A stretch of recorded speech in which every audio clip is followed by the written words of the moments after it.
Strong रूमची काळजी घेणं पोलीस प्रशासनाचं काम आहे। पण आमचेसुद्धा उमेदवार म्हणून आम्हालासुद्धा 17-18 दिवस त्याची काळजी घेणं आमचेसुद्धा कर्तव्य आहे। कारण ह्याच्या आधी लोकसभा विधानसभेला जे बोगस मतदान झालं ते लोकाला शाई लावून बाजूला काढलं, त्याच पद्धतीनं इथंसुद्धा आता काहीतरी विषय होईल इथं। कारण 16-17 दिवस बाकी आहेत आणि तोपर्यंत रात्रंदिवस इथं पहारा आम्हालासुद्धा आम्ही मागणी केली होती रीतसर परत काही घोटाळा होणे। कारण इथं मोठमोठ्याला हस्ते आहेत, मंत्री लेवल आमदार आहेत, इथं सगळं ताब्यात घ्यायचा विषय असतो कुठल्याही गोष्टी।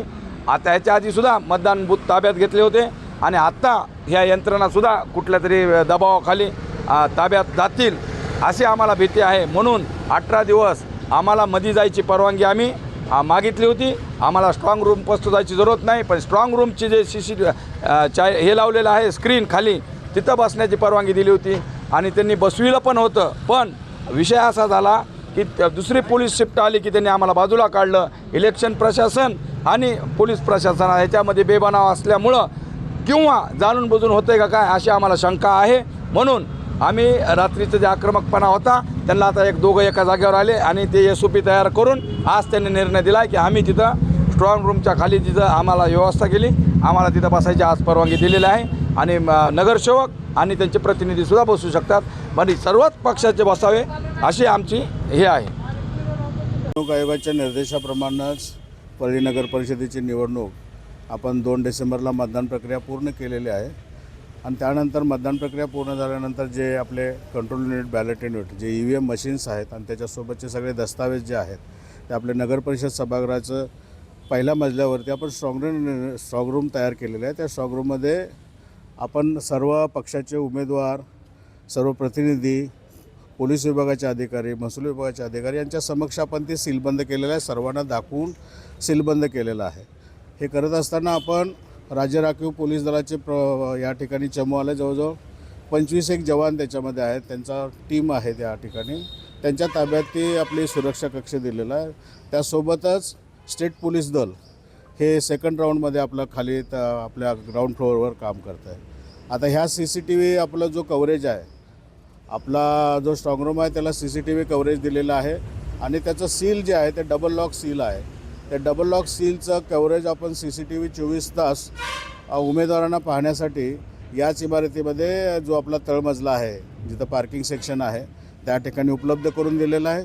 मी एक जाहीर प्रकटनसुद्धा 3/12/2025 रोजी काढलं होतं सर्व उमेदवारांना की 21/12/2025 पर्यंत सकाळी 10 वाजेपर्यंत 24 तास ही सेवा असणार आहे। कोणाही उमेदवार असेल अथवा प्रतिनिधी असेल त्यांनी येऊन ते आपण ती खात्री करू शकता आहे। पण काल अचानकपणे काही उमेदवारांनी आपलं स्वतःचा बेड, स्वतःची जेवण व्यवस्था, स्वतःचं सगळं साहित्य आतमध्ये घेऊन येण्याची मागणी केली, जी आपल्याला देता येणार नाही। कारण इथं 1-2 उमेदवार नाही आहेत, आपल्याकडं एक नगराध्यक्ष आणि जवळजवळ 35 जागांसाठी ही निवडणूक आहे, तर त्याच्यामध्ये 159 उमेदवार आहेत। जर अशी कोणी मागणी केली आणि मग या सगळ्या लोकांची व्यवस्था इथं 24 तास करायची म्हटली तर ते शक्य नाही। त्यामुळे मग मी निवडणूक निर्णय अधिकारी म्हणून माझा 3/12चा निर्णय जो आहे तो मी मागे घेतला आणि त्याऐवजी सगळ्या म्हणजे अध्यक्षाचं एक पॅनल आणि 17 प्रभागाचे जेवढे उमेदवार आहेत अशा 18 24 तासाचे प्रत्येकांना 80 मिनटं, अध्यक्षाचे उमेदवार असतील त्यांना 80 मिनटं आणि प्रत्येक प्रभागाच्या व्यक्तींना दररोजची 80 मिनटं मी स्वतः वाटप करून तो आदेश सर्वांनाच बजावायला दिलेला आहे। तरीसुद्धा काही लोकांची जर मागणी असेल आणि त्यामध्ये त्या आदेशामध्येही मी नमूद केलेलं आहे, यामध्ये जर महिला उमेदवार असतील किंवा एखाद्या उमेदवारांना काही बदल पाहिजे असेल तर ती देण्याची सुद्धा निवडणूक निर्णय अधिकाऱ्यांनी तजवीज ठेवलेली आहे। त्यामुळं काही लोकांची जर मागणी आहे, जर इथं आपल्याला 24 तास बसायचं आहे तर ती आपण विचार करू आणि तीही दिली जाईल, जेणेकरून आपण हे जे आता 20 तारखेपर्यंत 21 तारखेपर्यंत हे जे स्ट्रॉंग रूम आहे ते सुरक्षित ऑलरेडी आपण राज्य राखीव पोलीस दलाच्या ताब्यात दिलेलं आहे। सर्वांना आपण खुलं आव्हानसुद्धा केलेलं होतं। सर्व उमेदवारांनी, सर्व पक्षांनी ही भूमिका समजावून घ्यावी आणि CCTV कव्हरेजची जी आता आपण समोर पाहू शकता त्यामध्ये CCTV कव्हरेज 24 तास त्यांना उपलब्ध करून दिलेलं आहे। 100% पोलीस विभागाकडून ती कारवाई केली जाईल, कारण सुरक्षा कक्षाची सुरक्षितता ही 100% पोलीस विभागाच्या अखत्यारीत आहे। त्यामुळे पोलीस विभागाने ज्या घटना घडलेल्या आहेत त्याच्यावर रीतसर कायदेशीर कारवाई केली पाहिजे।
मग वापस कशाला वाट लावायला तुम्ही? नाही नाही मी नाही नाही नाही इथं त्याला गाडीत घेऊन जा.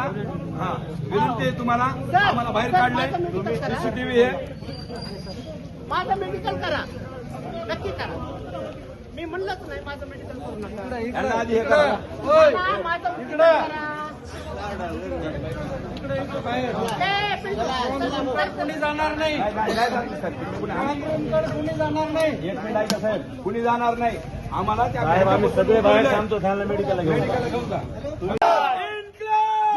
भारत माता की जय. भारत माता की जय. इन्क्लाब जिंदाबाद. इन्क्लाब जिंदाबाद. भारत माता की जय. भारत माता की जय. ऐका ना,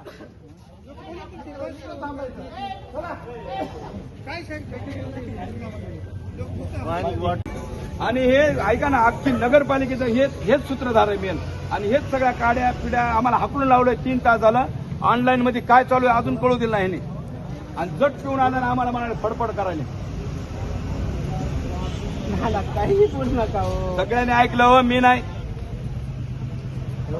तुम्ही एक एक उमेदवारच्या घरच्या एक एक आपण बाहेर आणा म्हणलं, बाहेर. नाही नाही नाही हो तुम्ही सांगू नका, लेखी द्या, लेखी पाहिजे. आता काही देऊ नका तुम्ही, आम्ही बोलतो. हो थांबा, द्या आम्हाला. गेलं ऐका ना, आपण काय आणले तर हट नाही. हट म्हणजे काय तू एवढं काय हे झालं काय? आम्हाला लोकशाहीचा खून केला तुम्ही.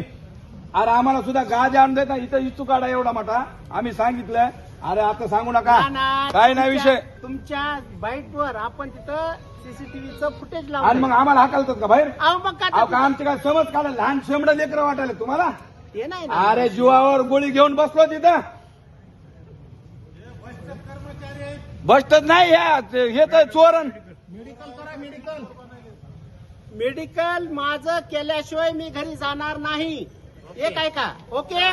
हा मेडिकल करा. गोविंद भैया तुम्ही थांबू नका. आहे सगळं हा. सांगायला तिथं. आणि स्वतः एक नाना ऐका. आहे तिथं. हा. चला तुम्ही आहे. ठेवा जरा.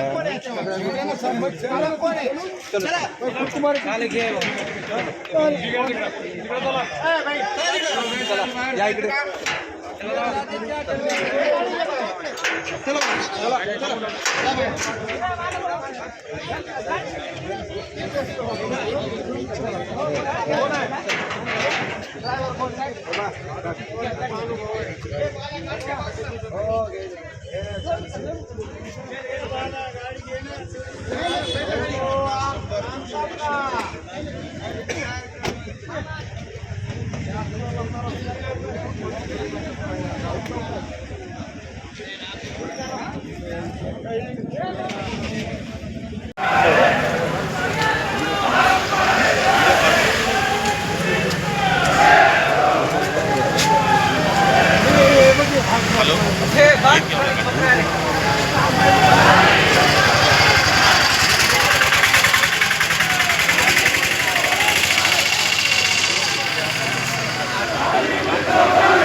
मेडिकल